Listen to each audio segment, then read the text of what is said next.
So welcome everyone. I'm Sarah McAllister. I'm with the U.S. Forest Service. This is our August LOF&BE webinar. Our speaker today is Dr. Stephen Wong. And I should also say that I'm co-hosting these with Dr. Sayaka Suzuki and Sam Manzello, also from the LOF&BE management team. So Dr. Stephen Wong is an incoming professor in the Department of Civil and Environmental Engineering at the University of Alberta. He starts in October of 2021. He is an expert in the intersections of evacuations, decision-making, and shared mobility, and works to create more resilient, environmental friendly, and equitable transportation systems. He was a National Science Foundation Graduate Research Fellow, an NO Center for Research Fellow, and a Dwight D. Eisenhower Transportation Fellow. He received his PhD in Transportation Engineering from UC Berkeley in December 2020. Go Bears. With that, I will let Stephen take it away.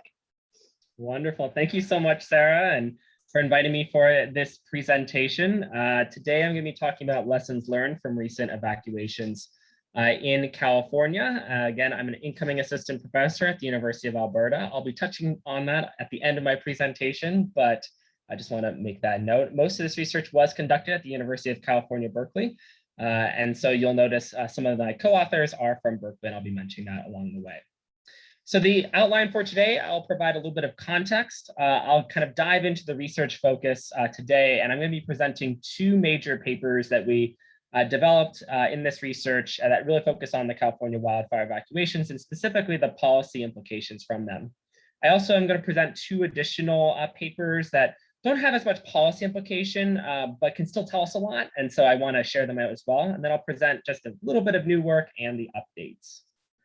So my research, I always like to start with this because I think it helps kind of ground everyone to what I'm doing. I focus on building transportation strategies for governments to prepare for, respond to, and recover from disasters, and construct equitable strategies for resilient and sustainable transportation. So I come at this challenge from a transportation lens, but that includes both engineering and a social science aspect as well. And you'll see it as I go along this presentation. So with the context, I always like to start with this quote from the Intergovernmental Panel on Climate Change. This is from 2014, but they just released a report 2 days ago, really, that had some additional information, and it's really dire. What is looking like is dire. And I always like to start with this because I think it's really important. Human influence on the climate system is clear, and recent anthropogenic emissions of greenhouse gases are the highest in history. Recent climate changes have had widespread impacts on human and natural systems. And what this all leads us to is large-scale disasters. We're starting to see a higher intensity and frequency, particularly of rainfall, heat waves, and wildfires, though there are other disasters that we're trying to understand that link. Moreover, there's increasing land development and populations in these high-risk areas. So people are moving to these high-risk areas. We're seeing additional growth, whether that be from buildings or population in these areas. And what this is leading to is a need to evacuate more people when it comes to these disasters. And large-scale evacuations are one of the primary methods to safeguard human life. We've seen massive evacuations recently, particularly hurricanes in the United States, such as Irma, Florence, and Dorian. But we've also seen a really large evacuation, such as the Fort McMurray fire in Alberta, as well as people ordered to evacuate from potential dam failure in California, and a chemical plant explosion in Texas. And so these evacuations are happening relatively frequently. Now, the focus of my talk today is going to be on wildfires in California. This is information from CAL FIRE for incidents per year. And you can see just in California that in the past 5 years, we've seen 41,000 incidences, specifically wildfires, of which burning 8.6 million acres, destroying 46,000 structures and killing 183 people. Now, these wildfires also have a significant impact on the transportation system, and that's kind of where I'm going to be addressing this, and it's on the evacuation orders. Our research found that between 2017 and 2019, about 1.1 million people were ordered to evacuate from California wildfires. And then an additional in the last 2 years, and note that 2021 is not over yet, an additional 350,000 people have been ordered to evacuate, and that's research that's currently in progress. So we're seeing now, over the past 5 years, around 1.5 million people. Now, there's a lot of challenges when it comes to evacuating that significant number of people. And these are three critical evacuation challenges that I'm going to be talking about through my presentation today, and I developed them through my dissertation. The first one is persistent evacuation non-compliance to mandatory evacuation orders, which really just means people don't necessarily listen to mandatory evacuation orders. Now, there is also the issue of people not even receiving mandatory evacuation orders as another issue in and of itself. The second critical evacuation challenge is poor transportation response, often from agencies that are overloaded and unable to respond in a disaster, leading to heavy congestion, slow evacuation clearance times, and high evacuee risk. And finally, there's been minimal attention in ensuring all populations, especially those most vulnerable, have transportation and shelter. So these are the three critical evacuation challenges I'm going to be kind of discussing and working through today, and hopefully trying to improve some of the outcomes. So again, the focus of the presentation: how do we better assist residents, communities, and governments to prepare for, respond to, and recover from wildfires as it relates to transportation resilience? And what empirical lessons can we learn from recent California wildfire evacuations in the last 4 and now going on 5 years? So the research focus is going to be divided between two main papers. The first paper I want to talk about is going to be on the sharing economy, and the second one is going to be on decision-making in evacuations. Now, the empirical data that I used for these two papers is based on post-disaster surveys. The first one is the 2017 December Southern California wildfires, and the second is this 2018 Carr wildfire. We distributed these post-disaster surveys to people impacted by these wildfires via local government agencies, organizations, and news outlets. It was distributed online, and there was an incentive to win a gift card. If you're interested in the actual survey methodology, I can also provide that if you have questions on it later on, or also going and looking at the papers. Now, there were a lot of challenges. You notice these sample sizes aren't great. The reason is because it's really hard to do this type of post-disaster survey work. It's very hard to contact people. People have been displaced from their homes. It's also not an everyday event. We also are very cognizant that agencies are going through recovery efforts during this time, and we don't necessarily have the time or resources to be able to assist in the distribution process. And we also want to ensure that whatever our survey asks questions, that we're not reintroducing or increasing any psychological trauma. And of course, there's always issues related to rapid funding and also missing certain populations, especially those most vulnerable. To overcome that last challenge, we also conducted 4 focus groups, post-disaster again, of vulnerable populations, one for lower income, one from older adults, one for individuals with disabilities, and a final one for Spanish-speaking households that was actually conducted in Spanish. And again, all these people were impacted by California wildfires. I'm only going to be talking about these focus groups in one of the papers, but the majority of the data comes from these post-disaster surveys. So the first paper I want to talk about is the power of trust and compassion. And this is something that starts to bring in some of my work in social sciences, and really tries to understand what are the benefits of using shared mobility in disasters, as well as shared sheltering. And so this is a topic that I've kind of started out a long time ago, I guess 3 or 4 years ago at this point now. And this was really based on this idea that there's new technological connections, such as expanded internet, smartphone adoption, as well as the sharing economy platforms, such as Airbnb, Uber, and Lyft. And the kind of overarching idea surrounding this is that resources from private companies or residents could supplement public resources. And there's been an ongoing research from myself, as well as Borowski and Stephanopoulos at Northwestern University. They've been doing fantastic work there. And for example, they found that there is an evidence of demand for sharing, that people need these resources in evacuations.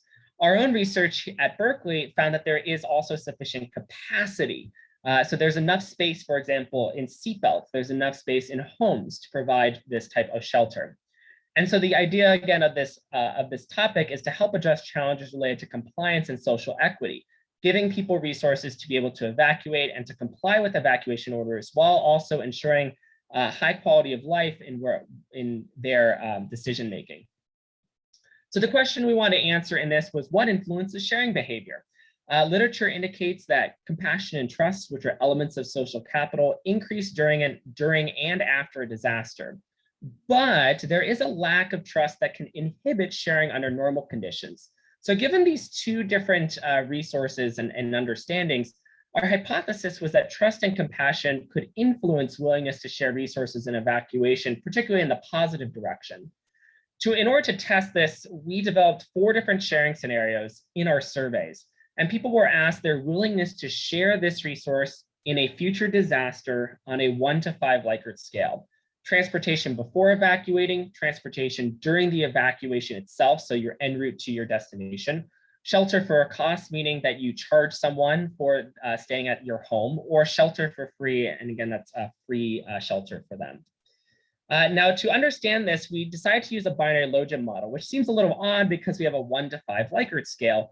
We decided to isolate people who said that they were very willing to share their resources. We wanted to isolate that group because we felt that that group would actually share in a disaster, but people said, well, I'm not exactly sure if I would. We were we thought that there would be an unlikely chance that they would actually do it in the event itself. So we ended up dividing it in a binary logit model. Now, what is a binary logit model? Some of you may be wondering. And so this is a discrete choice modeling technique. It's somewhat considered like a fancy regression in some ways. But let's say I am commuting to the University of Alberta. So this is my example I always like to give.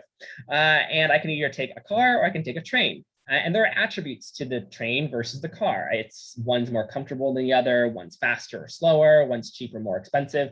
But there's also other factors, perhaps the person's income or the density of the neighborhood, such as land use. Now, what we do is we regress mode choice on characteristics of mode and demographics, and we retain statistically significant variables. So what this type of model, for example, after we run it, can tell us is that we prefer a more comfortable transportation option, but we do not prefer negative, something that's more expensive.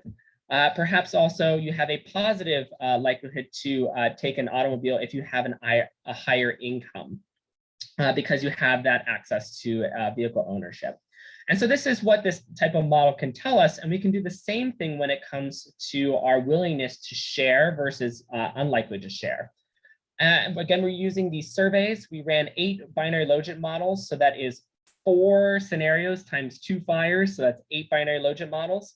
Again, very willing to share and not very willing to share, to find the influences of sharing before evacuation in a future disaster. So the results, I don't want to give the exact table because I don't think that's as helpful, but I'm going to give the high level results because I think that is important. And we found that high trust in neighbors and strangers, that's an interesting point, and high compassion levels, which was based on a scale that we used from previous research, significantly increased willingness to share across all 4 sharing scenarios for both wildfires. And so this was by far the most statistically significant variable when it came to people's willingness to share their resources. Now, this table I think really highlights that. It shows the willingness to share for the 2017 December Southern California wildfire sample. And you can see the different scenarios as you go across. And we assumed, for example, let's say the entire population had very high trust and very high compassion, versus an entire population that had a very low trust and very low compassion. And you can see, using the coefficients from our model, we can estimate the percentage of people who would actually be willing to share. And you can see that the difference between the two is really dramatic. You're seeing a significant difference between those who have lower trust and compassion and those population that has a higher trust and compassion, which again, I think kind of shows the marginal effects of these variables in this model. Now, we tested other variables as well, and we found some to be statistically significant. For example, we found that urgency variables, if you experienced high smoke levels or low visibility in the past wildfire, people were more willing to share. We hypothesized because it was a really stressful situation, they may realize that their only opportunity to help someone would be to share their resources, and they've experienced that themselves. We also found that past disaster volunteers and members of community organizations were also more willing to share, which then kind of links back to the idea of social capital and trying to build that through these other mechanisms. Now, people were also less willing to share. Previous evacuees from past disasters, as well as families with children in the household, were less willing to share. And it was interesting, we found some insignificance. If you had capacity such as beds or seatbelts, this actually didn't increase willingness to share. Instead, it was not necessarily, it might have been a necessary thing to have, but it didn't actually push people or nudge people to share or not share. And then some demographic variables were also insignificant. So the primary takeaway from this work, if you remember one thing from this paper, is that trust and compassion play a critical role in sharing resources for disaster response, recovery, and resilience. So what are the policy implications? What are our lessons learned from this specific research? Well, we need to be increasing community trust and compassion as part of disaster preparedness and disaster recovery. And I say "and" there particularly because sharing sheltering usually happens on the recovery side, not necessarily in the preparedness side. You kind of need both realms. And you can do this through a number of different mechanisms. For example, building community cohesion through civic pride, or establishing easy to replicate neighborhood networks such as phone trees. And these are all recommendations built specifically for agencies, local governments to be able to develop. You could leverage disaster-specific neighborhood groups like community emergency response teams or CERTs, which is common in the United States. However, it's still important to train leaders within communities on how to connect sharing providers and users, whether those providers be neighbors or whether they be companies. And finally, we need to be linking local community-based organizations and volunteer networks. Remember, those were the people who are more willing to share with places with high proportion of disadvantaged populations. This really highlights the ability for this type of sharing economy understanding to improve equity outcomes in these types of disasters. But again, that connection needs to be made. If we don't make that connection, then it's not going to increase social equity.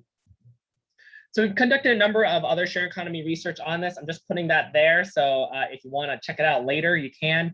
I will be talking about one of them a little bit later. So that's paper one, sharing economy in wildfires. Now, the second paper I want to talk about is a paper that is currently in review. And this is along with my co-authors, Jacqueline Broder, Professor Susan Sheen, and Professor Joan Walker at University of California, Berkeley. And this focuses on decision-making for both the evacuation choice and the transportation decisions after someone decides to evacuate. So this will be kind of a two-parter, and I'll be talking through it as well. So the first question was, what we wanted to ask was, how do different people behave? Now, there's been little exploration. There's been of how different people behave. There has been exploration on how people behave in general.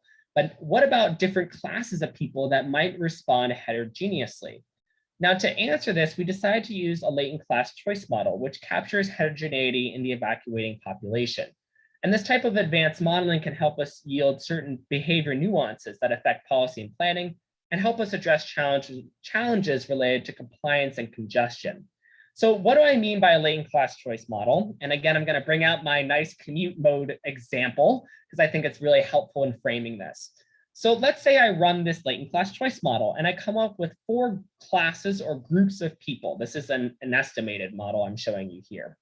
And let's say the first group, you see the probability of taking a mode for commuting, you see a lot of people want to cycle, 85%. That's really high. And then as you go along, you see a lot of people who are multimodal.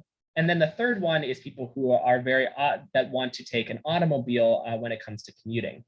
Now, the benefit of this type of model structure is first we get to identify these probabilities, but what's more important, we also get to look at the unobservable latent classes and we can start to name them.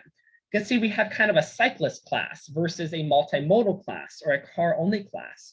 And from this, we can also identify who are members of these classes.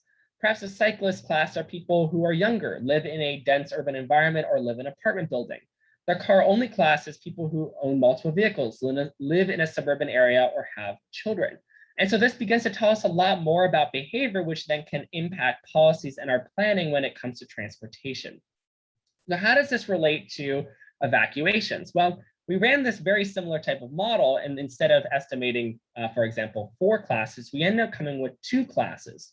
And we used that data from the Carr wildfire and the Southern California wildfires to do that. And so here is kind of the overarching results, and I'm kind of organizing it in a way that you just saw in that example. So we have 2 classes that we identified. The first class was evacuation reluctant. We call it evacuation reluctant because the constant to evacuate is negative. That means people are less willing to evacuate. However, if they receive a mandatory evacuation order, they are more likely to evacuate. That's why it's positive and significant, which is really interesting. It means that they can be nudged in a way to increase their evacuation likelihood. The second class is evacuation keen. The constant to evacuate is positive and significant. These people already want to evacuate. And if they receive a mandatory order, they still are more likely to evacuate, but it was only significant for one of the fires, and it was not as strong as that for the evacuation reluctant group. This class of people already want to evacuate, and a mandatory order doesn't necessarily improve that probability.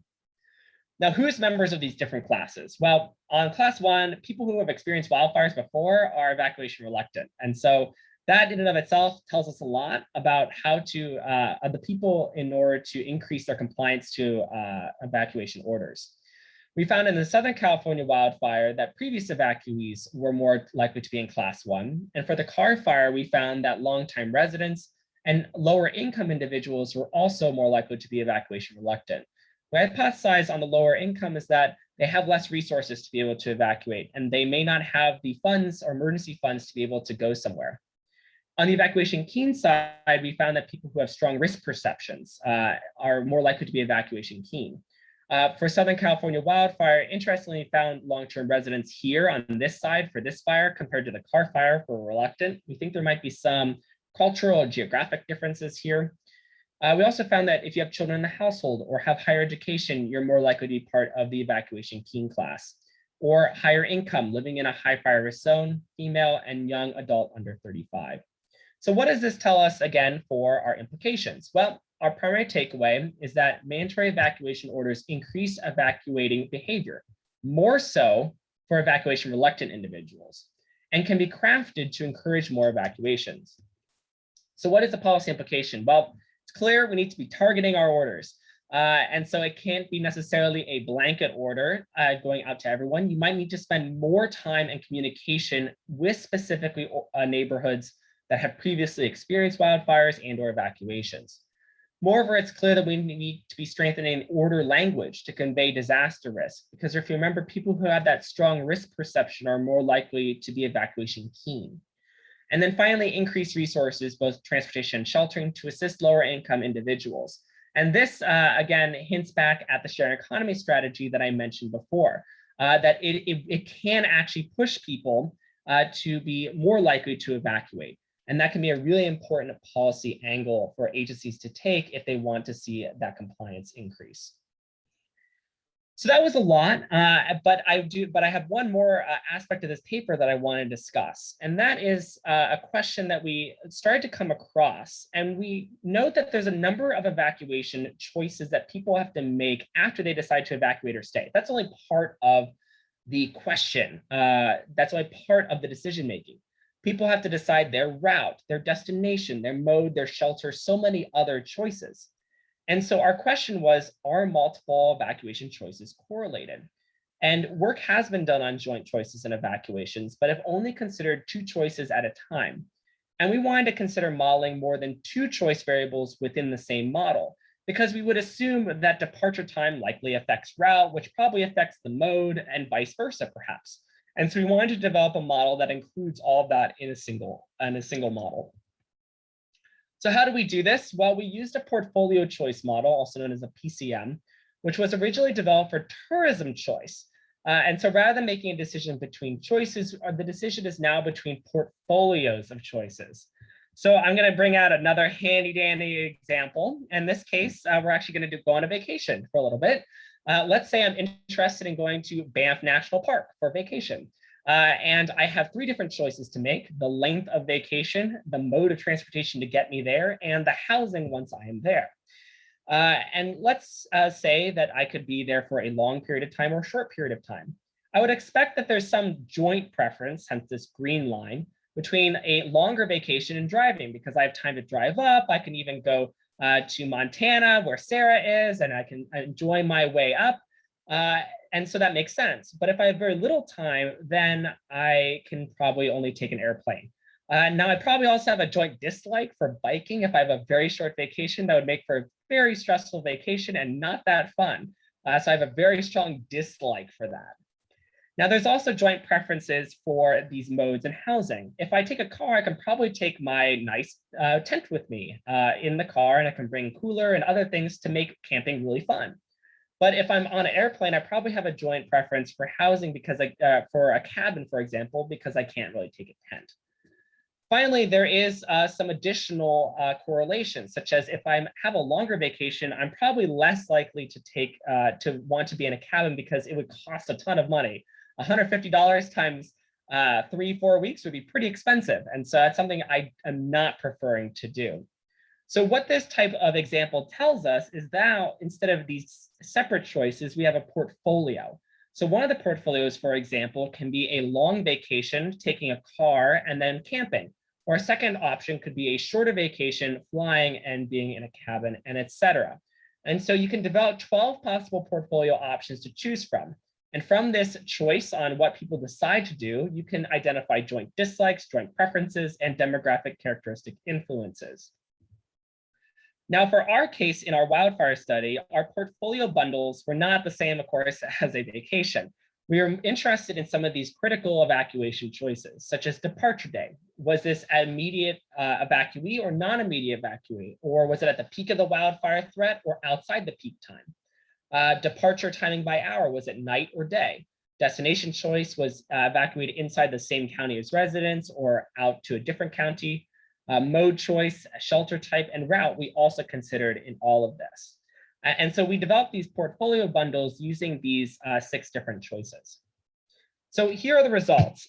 So this is not too informative, so I'm only going to spend 5 seconds on this slide, but I just want to at least present all the results because I think it's still important. You can find it in the paper, but these are just the variables that are the key choices. And so you have immediate, night, within county, you can see it going down, and the preferences. Note that we divided the Carr Fire and the Southern California wildfire in 2 separate models. So they're not modeled, the fires are not modeled jointly. When we start to look at interactions, that's where it starts to get interesting and actually helpful when it comes to policy and transportation responses.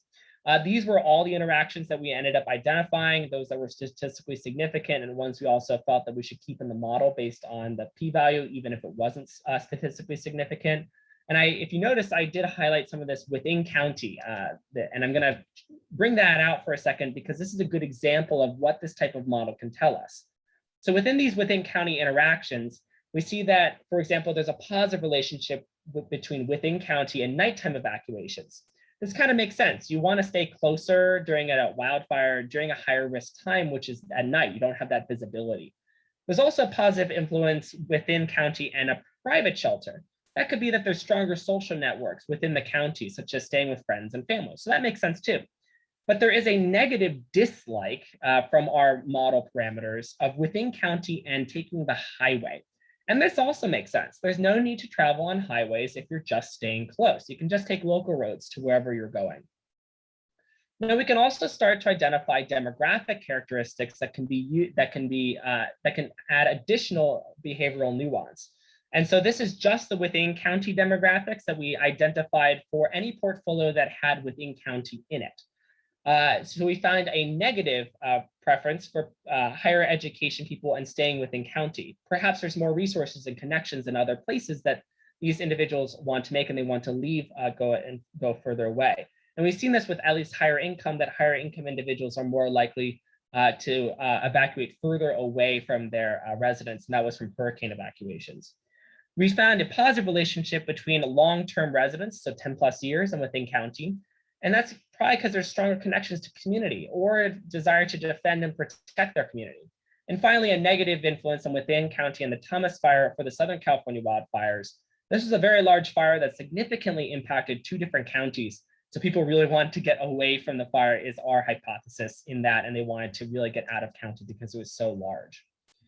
So the primary takeaway from these results is that people do make evacuation choices jointly, and this behavior should be reflected in models and transportation response strategies for wildfire evacuations. Now, again, what are the policy implications? Well, one of the important variables that I didn't talk that much about, but did find was a joint preference between an immediate evacuation, so it's happening during the peak of the wildfire, and at night. And this tells us that agencies need to ensure to provide resources to manage significant nighttime traffic during the immediate impact of the event. And that this is kind of a high loading of the network that happens during the immediate peak. We also found that the joint preferences for within county and night and within county and private. This says that deploying traffic management resources locally at night into a set of locations in the surrounding neighborhoods outside the evacuation zone is critical and can help alleviate congestion on those roadways, but also identifying where that congestion might be. And then again, we found that negative impact of within county and highway, that joint dislike. And that means we need to be employing strategies for significant traffic on local roads and wildfire evacuations first to assist short distance evacuees. So instead of, for example, a state agency or a provincial agency coming in and providing assistance on some of the highways, a better option might be to assist locals more on local roads in providing those resources, however that might be. Again, we have a lot of other joint choice modeling research that is going on that has been published as well. So I'm just putting that there too, for those of you who would like it. So that is kind of the core of my talk, but I do want to highlight two other papers that we developed that also share lessons learned. I won't be talking as much through the methodology. You can find that in the paper, but I will be discussing some of the implications and some of the lessons learned that we gained from that as well. Now, the first paper is Equitable Sharing in Disasters with my co-authors Jacqueline Broder and Professor Susan Shaheen. This one is funded by the state of California, so we thank them for funding this. And this was published and is open access as well. So our methodology, remember those focus groups that I talked about at the beginning? This is where they start to come back. And that's because we were really concerned that a sharing economy strategy would not actually be equitable. We weren't sure. And so because of that unsureness, we decided to conduct a study specifically using data from these focus groups and using the STEPS equity framework, which stands for spatial, temporal, economic, physiological, and social. And you can see here that we have the focus group eligibility, the wildfire, and the number of participants as well, and where the group was and the date and time of that. So using this data, we started to identify that there was a number of actual social equity barriers for sharing in these types of disasters. Vulnerable groups, all four of the focus groups that we spoke to, were highly concerned with drivers being available and also being reliable to actually picking them up in a disaster. They were concerned about the ability of vehicles to reach the evacuation zone, perhaps because police shut down the zone. They're worried about the cost of these types of services, particularly from companies. And they were worried they wouldn't be able to know where the vehicle was or communicate with the driver because of the inability of having power or other types of communication challenges. Now, what's also interesting is that, but unsurprising, is that each one of these focus groups also had an additional barrier that they wanted to highlight. Lower income individuals were concerned that drivers weren't actually incentivized to assist people and therefore wouldn't show up. Older adults were concerned that this type of additional resource could add confusion to the evacuation process, especially if especially with companies instead of the public agencies providing support. Individuals with disabilities were concerned about vehicle accessibility. Would they be able to be in that vehicle, particularly with a wheelchair? And Spanish-speaking were concerned about they had very low trust of these companies to provide resources, and they said they would much rather share with their neighbors. Interestingly, as part of this, they also, all these focus groups suggested their own recommendations for how to improve the equity. And we didn't actually necessarily prompt them on this either, which was really interesting to see that they were trying to problem solve in these focus groups. One of the policy implications that was suggested by participants was building a robust transit-based plan first that also includes shared mobility. And a little backstory of that is that most jurisdictions do not have a transit-based plan that utilizes buses. It's very ad hoc. If there's a bus available and a driver available, they may help out. And for example, an assisted nursing home, for example. They also said that you need to create partnerships, particularly with paratransit, to provide these services and improve that vehicle accessibility, for example. And this has to be done on the front end. And that was suggested by a number of the participants as well. Now, using that steps equity framework, we also wanted to identify the opportunities, but also challenges when it came to shared resources for 18 different vulnerable groups. So that's a really large list that it took us a while to go through that, but using this framework, we were able to identify what are the opportunities, what are the challenges. Because see, some of these challenges include hard to locate the individual. How do I know, for example, someone is homebound?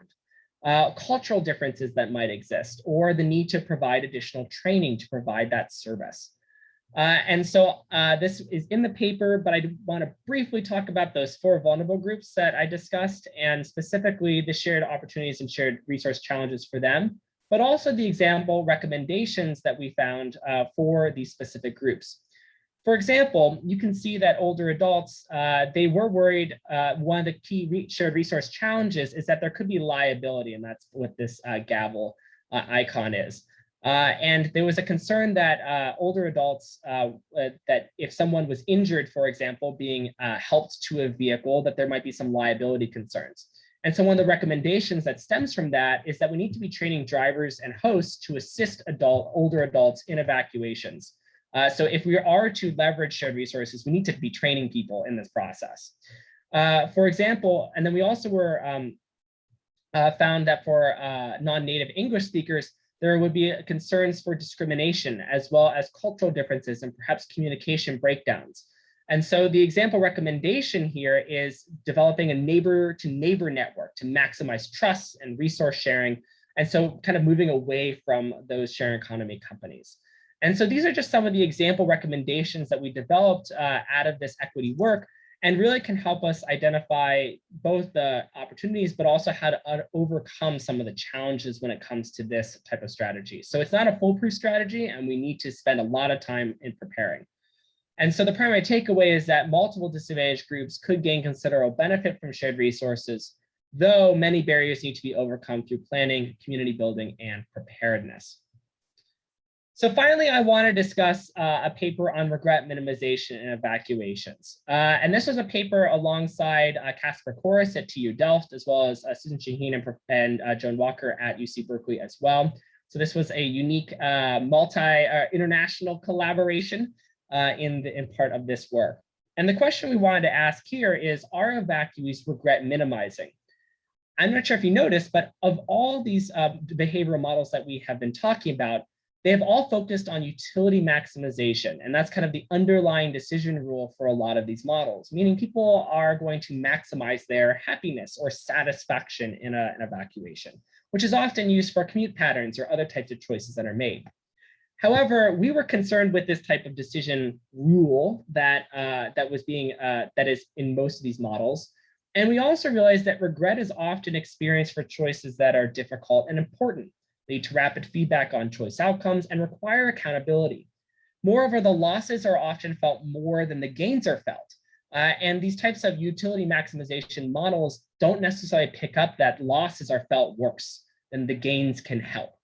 And so this requires exploration, and random regret minimization, or RRM models, need to be explored in evacuations, which is something that we decided to do in this paper.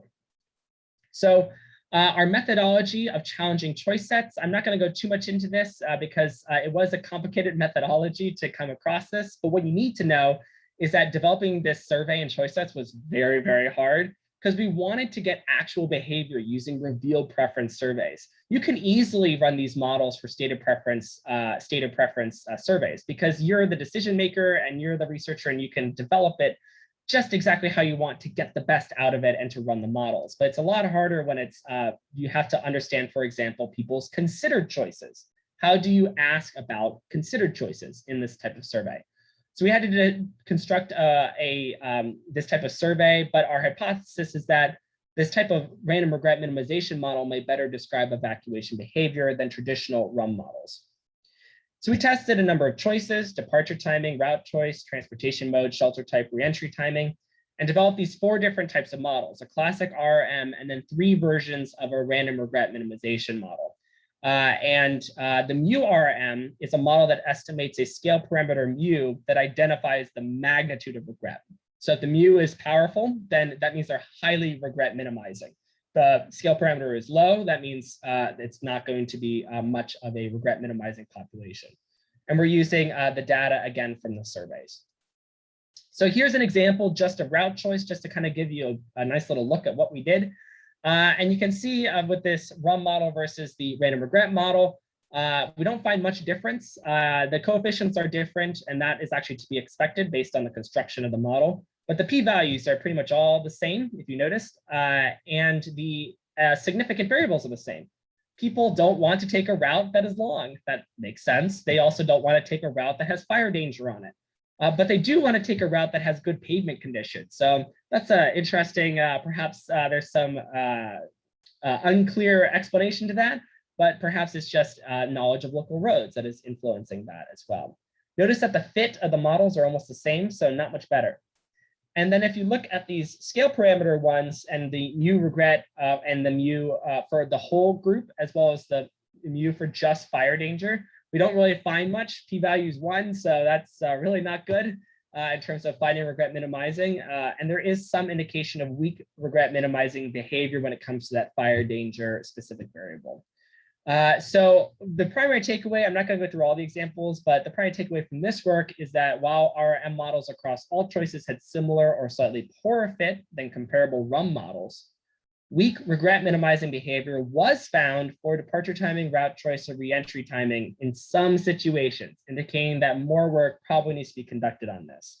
But we can still, if you remember from these RUM models, for example, we can still identify which variables, for example, distance of route or fire danger, that are significant and can tell us something about our transportation response. And so these are some of the policy recommendations that came out of this paper, which I didn't show all the results for, but I still want to present them here. For departure timing, our suggestion is that we provide route information for fire-free routes, as you saw that people don't like that fire danger on their routes. Encouraging residents to leave early is also important, as well as increasing evacuation information at the neighborhood level because of a lot of those short distance evacuations. We need to be preparing transportation operations at a high localized level. If you notice, that is actually a similar conclusion to that we found in our joint choice modeling work. So it's this hyper localized impacts of wildfires that we need to be focusing on a transportation network. We also need to implement capacity increasing traffic measures, for example, on high quality pavement, because people tend to prefer that, as well as localized roadways. And then sheltering, I didn't present this model, but we did find that people preferred shelters that were perceived as safer. And so you need to pre-plan public shelters in areas with a low likelihood of fire danger. So that's kind of physical safety. Ensure shelters are secure for all populations, so long-term safety and quality of life, and provide necessary health supplies and resources, again, for that quality of life safety. All right, so that kind of covers a lot of information. That was a lot to handle, I imagine. So I'm going to kind of slow it down and just give you a few other new work and updates for you, and then we can go into questions and answers. And again, all these resources are available in different forms, and they're all open access. I do want to highlight everything is open access, even the journal articles. We have preprint versions out as well. So if you do not have access to journal articles, you can get access to the papers still. So the new work and updates. So something that I did want to mention for those of you on the call is that we did just recently develop a playbook for COVID-19 and evacuations called Double the Trouble. It does share recent lessons learned from case studies of compounding disasters during the pandemic. It's not necessarily wildfire focused, but because it was specifically focused on California, it shows up a lot. So you can consider it as a playbook, particularly for wildfires. We also offer a primer for potential compounding impacts of power safety shutoff events, PSPS, public safety power shutoff events and disasters. And I'm actually working on a project on that as well to understand travel behavior during those events. We highlight current considerations in emergency management and evacuation fields based on experts in California. And finally, providing a series of actionable checklists to address COVID-19 and a compounding disaster. And these checklists are beyond transportation. They also include emergency management, public communication, even care and shelter. Care and shelter is probably one of the biggest areas that needed change during COVID-19, particularly public shelters. And so that has a lot of the guidance in there for agencies. So I highly recommend you check it out if you have the time. The other paper that is coming out, which is I think could be helpful for a lot in the audience who are really into focused on fires, is we combine a traffic model and a lot of this behavioral work that I just presented. And we were really interested in resource-strapped agencies, so agencies that just don't have the resources to be able to provide enough transportation response in evacuations. And they need empirically based tools to plan evacuations. So we created a mesoscopic simulation along with my co-author Bingyu Zhao at UC Berkeley on a wildfire scenario in Berkeley, using a lot of this post-disaster survey work as inputs. And we tested several policy and planning options available for transportation response. And so this is, again, very high level. You can, this paper is about to come out. It's so close, it's in proof stage, so it's right there. But in the end, we looked at 4 different metrics: evacuation time estimate, total exposed vehicles, min average distance to the fire front, and cumulative exposed time. And we looked at all these different policy implications, and we found that if you reduce the number of evacuating vehicles, that's the best. That's not surprising, reduces congestion. But if you can't reduce evacuating the number of vehicles, increasing GPS-based rerouting can also be critical. You know, we found in this work, in a lot of the behavioral work, that only 15 to 20% of people actually use GPS rerouting in their evacuation, and that was just 2 years ago. But if we increase that GPS-based rerouting upwards of 50%, 75%, we start seeing incredible gains in reducing congestion. And then planning phased evacuations is also important, having zones that load the network slowly. There is some moderately recommended ones. The reason why they're moderately recommended is because they either didn't work as well or they require a lot of resources and something that is outside the purview of some city governments to be able to provide. So slowing fire speed, fire departments might not have enough resources. They might have to call in additional resources to slow the fire spread. Reducing departure delays actually didn't change much, which is interesting. And then instituting contraflow is very timely and costly, and wasn't as effective as we hoped it to be either, and wasn't much better than actually our baseline case. So that was some of the interesting results out of there. So the conclusions of all this work is that first, wildfires are distinct hazards, and we need specialized transportation responses to facilitate these evacuations. We saw that California evacuations have been highly complex, larger than anticipated, and cascading. Moreover, these specific 3 characteristics is growing to be a global problem. And we've seen this, for example, in British Columbia, we've seen it in Greece, we've seen it in many places around the world. This is not going away, and we need to understand that in order to protect populations, evacuations remain the primary method to safeguard human life. We also found in our research that trust and compassion helped increase willingness to share. And that's really important because these elements of social capital in a lot of other research focused on disasters have seen the great impacts of social capital on improving recovery efforts, for example. Behavior from evacuations also identify key groups for targeting mandatory evacuation orders. This is helpful for trying to focus in on increasing that compliance level. Joint behavior indicated that more transportation resources are needed immediately at night within county and on local roads. And this helps us to, again, target those resources at specific times, both spatial, temporally, and in a specific area spatially. And then finally, I think this research does go to show that we can leverage empirically driven approaches, and this can be helpful for practice, policy, and society. But as you can see, we had a lot of limitations, and a lot more needs to be done in this field. And I hope some people on the call will be interested in continuing on this research. I know I am, and we'll be doing that as well. I do want to provide a few acknowledgements. Professors Susan Shaheen and Professor Joan Walker at UC Berkeley, my advisors, as well as Professor Casper Koris and Professor Adam Pell at TU Delft for their help in this. Also, my co-authors, Jacqueline Broder, Adam Cohen, and Bingyu Zhao, who Adam Cohen was on the COVID-19 evacuation playbook as well. Thank you for them. And then I have a number of organization affiliations, and I want to thank them for their support, as well as just the ability to conduct a lot of this research and in this process. I want to acknowledge the funders, the National Science Foundation for the Graduate Research Fellowship, the Federal Highway Administration for the Dwight D. Eisenhower Fellowship, and then a lot of this research was enabled through funding from the state of California and the UC Institute of Transportation Studies. through the Road Repair and Accountability Act. So thank you so much for the state of California for your support of this research and timely research given the impacts of wildfires currently happening. Also, a lot of organizations in California help distribute the survey. These are a few that I really want to highlight. So thank you to them for their assistance, as well as the many other organizations that assisted as well. And finally, the updates, because I promised that and they are here. So again, I'm an incoming assistant professor at the University of Alberta. I will be starting in October 2021, so coming up in a few months in the Department of Civil Environmental Engineering. I'll be researching a lot of the same work, evacuations, particularly with wildfires, but also other types of disasters. I will be also researching resilient transportation infrastructure, low carbon transportation, and travel behavior as well. I'm also beginning a new research group, which is really exciting for me because this is the first time I get to present this, and that is the Resilient and Sustainable Mobility and Evacuation Group. If you're interested in the research updates from that, you can go to that link. It's also that QR code if you want to sign up for any research updates for that. And finally, this is my shameless plug because I always want to make sure I do this, is I am looking for highly qualified master's and PhD students to start fall 2022, both funded and a few unfunded positions. So if you have students who are interested in having a funded or unfunded master's or PhD and are interested in evacuations and resilient transportation particularly, please reach out to me. I'm looking for some highly motivated and qualified students to start with me and to start beginning to address some of these issues in the Canadian context.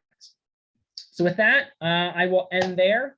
I see I have at least some time for questions and answers. Thank you so much to the Large Outdoor Fires and Built Environment Working Group. Thank you also to Sam, Sayaka, and Sarah for inviting me for this presentation. And I'll hand it back to Sarah, I guess, for anything else. Yeah, thank you, Stephen. Thank you for like a really informative, awesome talk. This is a topic that I'm not, overly familiar with coming from my more engineering background, but yeah, just fascinating because I, as you know, went to Berkeley and very familiar with the area and the fires and yeah, interesting work. So we've got some time for questions. If you want to ask a question, go ahead, type it in the chat box and I'll read them off. It looks like we already have one in there from John Gilbert, which is a good question. So he says that your vacation example for the portfolio choice model prompted him to think about how tourists and other visitors behave in relation to wildfires and evacuation orders. Has any of your research focused on this? He's assuming that your survey participants were residents in the wildfire areas. Yeah, they were residents, but that is a fantastic point and actually something that I often talk about and I'm concerned about. Particularly, I'm a backpacker and I guess Sarah is too. And so people who are hiking or camping or people visiting an area who might not know about what the emergency processes are or have communication, for example, because you don't have cell phone service. That is a concern of mine and something I do want to, I guess, look into in the future. I do know there is some ongoing work out of UC Berkeley that is looking at Bolinas, California, which is a small surfside kind of community, and the population doubles in the summer. It's from like around 3,000 to 7,000, and people surfing. And there's a lot of wildfire risk and very little communication. Also, a one-way in, one-way out road of 2 lanes. So that's it. We got all we got. So there is ongoing work to figure that out. And so that might be a resource for you to learn more about the wildfire and tourism. But that's a great question and something that, as a hiker, I'm personally concerned about. Yeah, it's something, thanks, Stephen. Yeah, certainly something we're looking at. I'm based at the Country Fire Authority in Victoria in Australia. Obviously, we've got the Great Ocean Road. It's actually in the picture in the background there. And, at various times of year, it's the population swamped by tourists, and the considerations around the types of behaviours and actions they'd take in a fire situation are a major concern to us. Yeah, no, I think that's a really important topic. And yeah, I think that's, I commend you on continuing to look into that, because I think that's something that needs to be looked at. And it's one of those areas that has direct implications. And I'm wondering if we'll have some evidence of what happened, for example, from Greece as well, coming out of the recent wildfires, given that that's a pretty high tourism area as well, and to see what happened. Great, thanks. While we're waiting for more questions, I have one. I mean, it's just sort of the elephant in the room, right? Because COVID is the elephant. Yeah, I obviously, like this is a fairly new thing, and there's obviously not a lot of time to go through and see how things have changed. But what is your feeling on how likely people are to participate in the sharing economy with COVID and evacuations? Yeah, that's also a really good question. I have two things and I want to make sure I hit both of them. The first is we did, Professor Susan Shaheen and I, we developed we had a kind of a scenario planning workshop with really high profile transportation experts in the field. And we wanted to understand what is the pathway forward for sharing economy and public transit coming out of COVID-19. And the question is how can we make it feasible at coming out of COVID and make it better? And so I think there's some good things in there in terms of continuing on with a lot of these mechanisms that we're using now, at least for the current time being, mask wearing, sanitizing, a lot of these primary mechanisms to help people feel safe when it comes to being in a shared car, for example. And then I also want to highlight that Elisa Borowski, who's actually on this call, I see her picture there, that she has done work on impact of COVID-19 sharing and flooding. And that actually just came out recently. And I really highly recommend, if you're interested in that, go see her work at Northwestern. It's really good and has some really important aspects that the fear of COVID-19, while it did decrease evacuation or sharing willingness, it was not necessarily as powerful as some of the other impacts, such as identity or demographic variables or other perceptions. So I think that's something that's important, that the sharing economy doesn't seem to be going away anytime soon. It's just, I think, going to have to be modified. And so within this kind of space, we may even see in a few years that, some of these mechanisms, mask wearing, of course, and some of these other things will be much less decreased. I think the bigger concern, and from our research that we found, is that even though it's pre-COVID, establishing trust, whatever trust that might be, whether that be trust that you won't infect someone, for example, and having that compassion with other people and that empathy, that really was what is driving the willingness to share, at least coming out of our research. Awesome. That's, really, quite interesting. While we were talking, we got another question in here. Thank you for your presentation. Looking forward to reading the papers. They wanted to know when the surveys were conducted and how reliable the data gathered were, given the many people that may forget small details. That's a great question. I think overall, what we determined is that the data had fairly high accuracy, given the fact that we distributed across a number of networks. We asked a number of questions that kind of helped identify if someone kind of forgot what they did. And we had a number of questions on that. We also framed questions kind of relatively easily. For example, where did you go? Like, what was your shelter type? And so it was, did you stay at a friend's house, a family member's house? Did you stay at a motel or a hotel? Or was it something other? And so people can mostly understand those questions and then can respond accurately. But there is concern because there was a lag time, because we didn't want to conflict with the recovery efforts happening on the ground.